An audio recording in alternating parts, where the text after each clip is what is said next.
আজকের ভিডিওতে আপনাদেরকে এমন একটা আজব অ্যাপের সাথে পরিচয় করিয়ে দিব যেটা হয়তো অনেকেই মনে মনে অনেক দিন ধরে খুঁজছেন।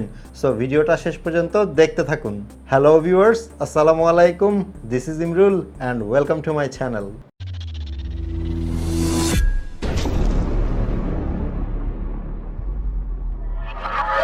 Welcome back.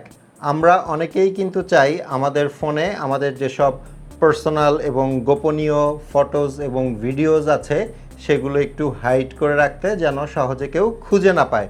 বাট অনেকেই আছেন যারা আবার একটু ফোন ঘাটাঘাটি করলে যদি দেখে যে অ্যাপ লকার বা অ্যাপ লকস কিংবা গ্যালারি লক এরকম কোনো অ্যাপ আছে, তাহলে কিন্তু অন্যরা বুঝে যায় যে আপনার ফোনে ওই সব অ্যাপ দিয়ে আপনি আসলে আপনার কিছু ফটোজ কিংবা ভিডিওস লক করে রেখেছেন কিংবা হাইড করে রেখেছেন। কিন্তু এমন কোনো সাধারণ অ্যাপের ভেতর আপনি যদি আপনার ফটোজ এবং ভিডিওস হাইড করে রাখতে পারেন, তাহলে ব্যাপারটা কিন্তু বেশ কাজের এবং ইন্টারেস্টিং। আমি যদি আপনাদেরকে আমার ফোনটা একটু দেখাই। ওকে, আমার ফোনটাই দেখতে পাচ্ছেন, নর্মাল সব অ্যাপ দেখা যাচ্ছে এবং নর্মাল অ্যাপের মতো এখানে ক্যালকুলেটর অ্যাপটাও দেখা যাচ্ছে। আমি যদি আমার ক্যালকুলেটর অ্যাপটার ভেতরে যাই এবং নর্মাল ক্যালকুলেটরের মতো যদি লিখি 50 + 10, নর্মাল কিন্তু যোগ হচ্ছে যে 50 + 10 হচ্ছে 60। বাট এখানে ম্যাজিকটা দেখেন, আমি যদি এখানে একটা পাসওয়ার্ড দেই, মানে আমার যে পাসওয়ার্ডটা, তারপর যদি ইকুয়াল টু যে বাটনটা আছে এখানে যদি ট্যাপ করি, দেখতে পাচ্ছেন এখানে কতগুলো ছবি এবং ভিডিও হাইড করা আছে। এবং আমি যদি এখান থেকে বের হয়ে যাই এবং আমার ফোনের গ্যালারিতে যাই, আমার ফোনের গ্যালারিতে কিন্তু এই ফটো এবং ভিডিওগুলো নেই। সো আমার ফোনটা থেকে সহজে কিন্তু কেউ বুঝবে না যে এই ক্যালকুলেটরের ভেতরেই আমার গোপন সব ছবি এবং ভিডিও আমি লুকিয়ে রেখেছি। ওকে, এখন দেখিয়ে দিচ্ছি আপনি আপনার ফোনে এই সেটিংসটা কিভাবে করে নেবেন। বাট তার আগে একটু বলে নেই, আমার এই ইউটিউব চ্যানেল এবং ফেসবুক পেজে আপনারা পাবেন এই টিউটোরিয়ালটার মতো আরও অনেক টিউটোরিয়াল এবং মোবাইল রিলেটেড বিভিন্ন রকমের টিপস অ্যান্ড ট্রিক্স। সো আপনি যদি আমার ইউটিউব চ্যানেল এবং ফেসবুক পেজে নতুন হয়ে থাকেন, তাহলে আমার পরবর্তী নতুন ভিডিওগুলো দেখার জন্য ইউটিউব চ্যানেলটাকে সাবস্ক্রাইব করে নিতে পারেন এবং ফেসবুক পেজটাকে ফলো করে রাখতে পারেন। যারা এই কাজগুলো অলরেডি করে ফেলেছেন, থ্যাংক ইউ সো মাচ। আর এই ভিডিওটা দেখে ভালো লাগলে কিন্তু লাইক মাস্ট। সো যেই অ্যাপটা আমাদের ব্যবহার করতে হবে সেটার জন্য আমরা চলে যাব প্লে স্টোরে। প্লে স্টোরে যে সার্চ অপশন আছে ওখানে গিয়ে সার্চ করব ক্যালকুলেটর লক। এখন এখানে যে অ্যাপটা দেখতে পাচ্ছেন হাইড ইউ ক্যালকুলেটর লক, এই অ্যাপটা ইনস্টল করে নিতে হবে। আমি ইনস্টল করে নিচ্ছি। এখন অ্যাপটা ইনস্টল হয়ে গেলে অ্যাপটা ওপেন করে নিতে হবে। আমি অ্যাপটা ওপেন করছি। প্রথমে এরকম একটা পেজ পাবেন যেখানে অ্যাগ্রি করতে হবে ওদের টার্মস অ্যান্ড কন্ডিশন। সো নিচে যে অপশনটা আছে অ্যাগ্রি অ্যান্ড কন্টিনিউ, এটার ওপর ট্যাপ করে দিবেন।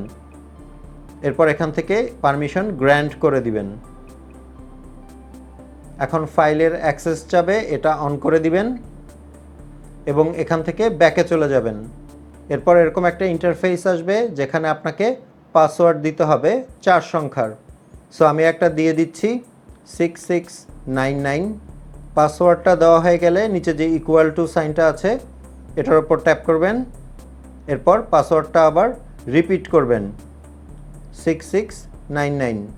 এরপর আবার ইকুয়াল টু যে অপশনটা আছে সেখানে ট্যাপ করে দিব। পাসওয়ার্ড সেট করা হয়ে গেলে আপনি এরকম একটা অপশন পাবেন যেখানে আপনাকে পাসওয়ার্ড ভুলে গেলে কিভাবে সেটা রিকভার করবেন সেটার অপশন দেওয়া হবে। সো এখানে 2 নাম্বার যে অপশনটা আছে ক্রিয়েট এ ফ্যামিলিয়ার জেস্চার, এটার উপর ট্যাপ করবেন এবং একটা প্যাটার্ন দিয়ে দিবেন। সো আমি একটা প্যাটার্ন দিয়ে দিচ্ছি। প্যাটার্নটা আবার রিপিট করতে হবে। এরপর এরকম একটা স্ক্রিন আসবে এবং নিচে যে সাইনটা দেখাচ্ছে যে আপনি কিভাবে ফটোজ হাইড করবেন সেটার উপর ট্যাপ করবেন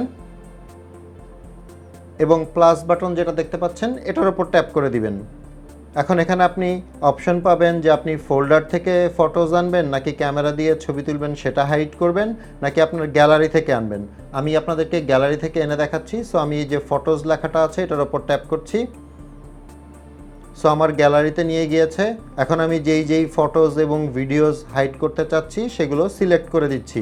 মনে রাখার সুবিধার জন্য আমি ওপরে যে 3টা গাড়ির ছবি আছে এই 3টা সিলেক্ট করে দিচ্ছি এবং নিচে যে অপশনটা আছে হাইড মানে আমি 3টা সিলেক্ট করেছি, সো নিচে দেখাচ্ছে হাইড 3, এটার উপর ট্যাপ করে দিচ্ছি। সো এখানে আপনাকে একটা ইম্পর্টেন্ট নোটে বলা হবে যে আপনি যখন কোনো ছবি কিংবা ভিডিও এই অ্যাপের মাধ্যমে হাইড করবেন, তখন যদি আপনি অ্যাপ থেকে সেগুলো ডিলিট করে দেন তাহলে কিন্তু সেগুলো আর আপনি পাবেন না। সো নিচে যে গট ইট অপশনটা আছে এখানে ট্যাপ করে দিবেন। সো দেখতে পাচ্ছেন 3টা ছবি এখানে চলে এসছে। এখন আপনি চাইলে আবারও যদি এই প্লাস সাইনে ট্যাপ করেন তাহলে কিন্তু আপনি আরও ছবি এখানে অ্যাড করতে পারবেন। আবার যদি চান আপনি শুধু ফটোজ না ভিডিওজ অ্যাড করবেন তাহলে ওপরে যে ফটোজ অপশনটা আছে এটার উপর ট্যাপ করবেন এবং এখান থেকে এই যে ভিডিওজ অপশনটা আছে এটার উপর ট্যাপ করবেন এবং এরপর প্লাস যে সাইনটা আছে এটার উপর ট্যাপ করবেন। এখন এই ফ্রম ফোল্ডার এটার উপর যদি আমি ট্যাপ করি তাহলে আমার এখানে যেই সব ফোল্ডারে ভিডিওজ আছে সেগুলো দেখাবে। আমি চাইলে সেখান থেকে সিলেক্ট করে দিলেই এখানে সেটা হাইড হয়ে যাবে। এখন এখান থেকে যদি আমি বের হয়ে যাই, আমি চলে যাচ্ছি আমার ফোনের গ্যালারিতে। দেখতে পাচ্ছেন আমার ফোনের গ্যালারিতে কিন্তু গাড়ির ছবি 3টা নেই। এখন যদি আমি সেই ক্যালকুলেটর অ্যাপটাতে চলে যাই, নর্মাল ক্যালকুলেটর, কিন্তু আমি যদি সেই পাসওয়ার্ডটা দেই 6699 এবং তারপর যদি ইকুয়াল টু যে বাটনটা আছে এটার উপর ট্যাপ করি, দেখতে পাচ্ছেন 3টা ছবি কিন্তু এখানে চলে এসছে। আমি যদি একটা একটা করে দেখি, এখন প্রশ্ন হচ্ছে আপনি যদি এই ছবিগুলোকে আবার গ্যালারিতে ফেরত নিতে চান তাহলে কি করবেন।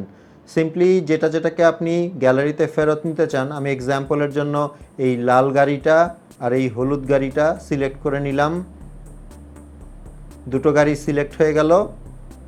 এরপর নিচের দিকে দেখবেন একটা অপশন আছে আনহাইড, এটার ওপর ট্যাপ করবেন এবং এখানে দুটো অপশন দিবে, অরিজিনাল পাথ এবং হাইড ইউ পাথ।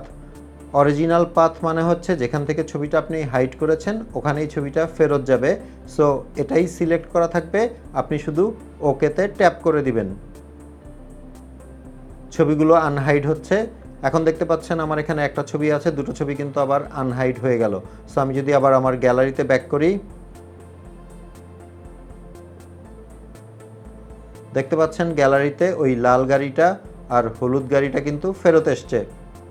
আশা করি বুঝতে পেরেছেন কিভাবে আপনারা এই অ্যাপটা ব্যবহার করে ছবি এবং ভিডিও হাইড করে রাখবেন, আবার দরকার হলে আনহাইডও করে ফেলতে পারবেন। হোপফুলি ভিডিওটা আপনাদের উপকারে এসছে। ভালো লাগলে একটা লাইক করে দিবেন। আপনাদের সাথে আমার দেখা হবে পরের ভিডিওতে ইনশাল্লাহ। সে পর্যন্ত সবাই ভালো থাকবেন। আল্লাহ হাফেজ।